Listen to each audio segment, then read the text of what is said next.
He didn't say anything when he walked in. He didn't have to. Every head in the lecture hall turned the moment Barron Trump entered the room. Langston University wasn't the kind of place where names like his went unnoticed. A northeastern liberal arts school with ivy-covered walls, a proud history of activism, and a campus culture that wore its politics on its sleeve. Professors here prided themselves on radical thought. Students came to sharpen their voices, and sometimes their claws. Barron was a freshman, new to campus, but not new to scrutiny, not new to judgment. He walked in wearing a black hoodie, plain jeans, and beat-up Converse. No entourage, no security, just a backpack slung over one shoulder and the kind of posture that spoke of someone who had learned, early, to carry weight without showing strain. Most students whispered, some smirked, a few pulled out their phones. But no one said anything aloud. Not yet. Professor Miriam Sloan, a tenured star of the political philosophy department, adjusted her glasses and watched him take a seat in the second row. Her lips twitched, just slightly, into something between curiosity and calculation. Today's class was the most attended of the semester. Course title, Power and Privilege in the Postmodern Age. By the time Barron took out his notebook, the auditorium had already decided what he represented. He was a name, a symbol, a walking last name dressed like a student. And in the back row, Tessa Moretti was already planning her move. Tessa had been waiting for this moment. Editor of the school paper, president of the debate society, junior fellow in the Center for Intersectional Policy. Tessa lived for confrontation, the kind that won you likes, retweets, applause in real time. She had done her homework too, knew what classes Barron had enrolled in, knew what office hours he hadn't yet shown up for, knew which professors would be flattered if she made an example of him. And today, Professor Sloan had introduced the perfect bait. On the projector, a single sentence in bold white letters over a black background. Inherited power, the last acceptable privilege? Let's begin, Professor Sloan said. Let's talk about legacy. Who gets to speak and why? Hands went up, voices chimed in, but everyone kept glancing forward, waiting. And when Barron finally spoke, it wasn't what anyone expected. I think legacy, he said, can be a burden. If you're not allowed to separate who you are from where you come from, are you even a person anymore? Or just a caricature others get to color in? Silence. Then a few polite nods. Then Tessa stood. Spoken like someone who's never had to fight for space in a room, she said, loudly enough for the room to turn. Professor Sloan didn't intervene. Barron looked up at her, unreadable. You speak of being misunderstood, but have you ever been invisible? You say legacy is a burden, but from this side of the fence, it looks like insulation. The room held its breath. You don't get to play the victim when your last name bought you the microphone, she added. Some of us had to build one just to be heard. A few claps, one whistle. And Barron? He didn't flinch, didn't fight. He just looked at her, calmly, and said, I never asked for the microphone, but I won't apologize for holding it now. And with that, the real conversation began. The classroom had calmed, but the internet had not. Someone, probably three someones, had recorded the entire exchange on their phones. Before Barron had even made it back to his dorm, the clip was already on 3 group chats, 2 anonymous campus forums, and a now-viral Reddit thread titled, Barron Trump Gets Schooled by Student Activist. Except he hadn't. The video showed the tension, the poise, the moment. And depending on where you stood, it either confirmed every bias or shattered it. In the campus cafe, students huddled around screens, half shook their heads in approval at Tessa's takedown. Others whispered about Barron's calm, a restraint they hadn't expected. By the end of the night, the clip had over 2 million views. On Twitter, political commentators took sides. Progressive influencers quoted Tessa's line, "Your name bought you the microphone." Conservative voices applauded Barron's reply, "I won't apologize for holding it now." And in the middle of all of it stood the university administration, caught between applauding free speech and managing a potential PR crisis. Professor Sloan gave no public comment, but her silence was read as endorsement. Meanwhile, Tessa was invited to appear on a left-leaning podcast. The episode was titled "Fighting Power in the Classroom: When Legacy Meets Resistance." Barron didn't respond publicly. He didn't post, didn't comment, didn't retreat. He just showed up to class the next day, sat in the same seat, took out the same notebook. But things weren't the same. Some students glanced at him longer. Some approached cautiously. One girl, shy and awkward, dropped a folded note on his desk before class began. He opened it quietly. It read, "Thanks for saying what you said. I'm not from Legacy either, but sometimes even we forget not all legacies are chosen." He folded it again, didn't smile, just nodded to himself.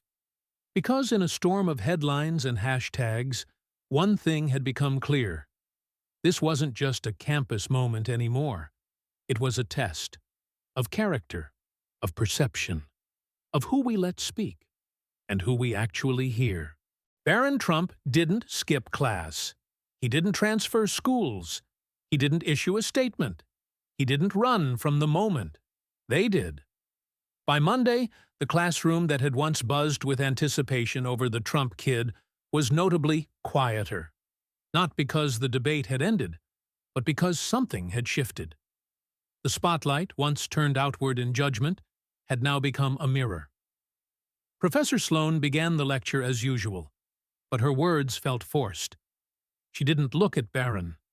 She didn't look at Tessa either.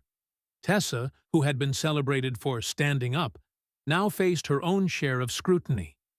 A video surfaced showing her laughing with donors at a gala sponsored by a major tech conglomerate, one notorious for labor violations and political lobbying. The image of resistance was cracking. In dining halls and group chats, a new question emerged. Who gets to call out privilege if they're protected by it too? A sophomore named Marisol tweeted, "We cheered for Tessa, but maybe we just liked how she made us feel righteous." Barron didn't clap back. He stood there. That takes more guts than most of us have. The tweet went viral, not because of who said it, but because so many felt it and hadn't dared to say it first. Meanwhile, Barron received an invitation to speak, not from a political group or conservative club, but from the university's student-led forum on open dialogue. Their email read, "We believe in voices that challenge us, and yours did." He didn't reply immediately, but he showed up that night. No press, no announcement, just him. The auditorium wasn't packed this time, maybe 50 people, but they listened. He talked about expectation, about being used as a symbol, about what happens when you stop defending yourself and start defining yourself. Silence, he said, isn't weakness. Sometimes it's the only way to hear what matters through the noise. Someone asked him why he stayed.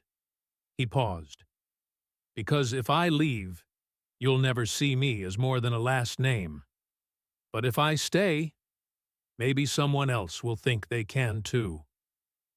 No applause followed, just a long, thoughtful silence. And in that silence, reputations began to rebuild. Not just his. Tessa came to the talk. She didn't speak, but she stayed till the end. And when everyone had filtered out, she approached him. "I still believe what I said," she murmured. He nodded. "I'd be disappointed if you didn't." A moment of eye contact. No handshake, just clarity. Two students, No longer opponents, just people, trying to be understood in a place that made that hard. Outside the auditorium, the air was cold, but Barron didn't pull up his hood. He walked alone across campus, this time not in shadow, but with a presence that couldn't be ignored. Because silence had spoken, and people had finally listened. The spring air carried a strange stillness across Langston University's campus. It was the kind of quiet that settles in after a storm, not because all was calm, but because everyone was watching what would come next. A month had passed since the viral classroom exchange. By now, other controversies had taken over social media. Other names, other outrages. But something lingered in the halls of Langston. Something quieter and harder to forget. Barron Trump was no longer just the last name on the class roster. Professors called on him differently now, not with hesitation or spectacle, but with respect. Students no longer whispered when he passed. They nodded. Sometimes they asked questions. Sometimes they just listened. He hadn't become popular. He wasn't trending. But he was present. One evening, the student newspaper published a special issue. Its cover bore a black and white photo. Barron sitting under an oak tree, reading. The headline read, "When you're done speaking, what's left is who you are." Inside, the editorial was unsigned. It simply read, "This campus often mistakes volume for virtue. But virtue doesn't always shout. Sometimes it sits quietly and refuses to be moved." It didn't mention his name. It didn't need to. A week later, Professor Sloan announced she would be taking a semester-long sabbatical. Her statement cited the need to reflect on pedagogy in a rapidly shifting academic environment. Tessa Moretti withdrew from the debate society. Not in shame, but in evolution. She joined the Student Mediation Board instead. When asked by a local podcast about her change in direction, she replied, "I thought I was fighting systems. Turns out, I was also fighting mirrors." And Barron? He kept showing up. One afternoon, after class, a group of freshmen approached him outside the library. They hesitated at first, clearly nervous. "Hey," one said, "we started a new student group. It's about dialogue, real dialogue. You don't have to agree to be invited. You just have to be curious." Barron listened. He nodded. And then he said, "When's the first meeting?" They smiled. It was all the answer they needed. Later that week, Barron received a letter. Handwritten. No return address. It read, "I disagreed with you when you spoke that day. Still do. But I watched how you handled it. You reminded me that strength isn't about proving you're right. It's about staying when it's easier to walk away." He folded the letter, placed it in a bookmark of sorts, for a chapter that wasn't over. As the semester ended, Langston University felt different. Not transformed, but altered, less brittle, more open. Because legacies weren't just inherited, they were earned. And sometimes the loudest lesson comes not from a lecture, but from the one student who refuses to become the stereotype. In the final minutes of the semester's last lecture, Professor Ellis, a visiting professor filling in for Sloan, paused before dismissing the class. "There's a lot I could say about what this school has witnessed this term," he said. "But I'll leave you with this. Some names echo because of noise. Others echo because of weight. Learn the difference." Barron closed his notebook, stood, and walked into the spring air. No applause, no headlines. Just the quiet certainty of someone who had faced the fire and walked through it on his own terms.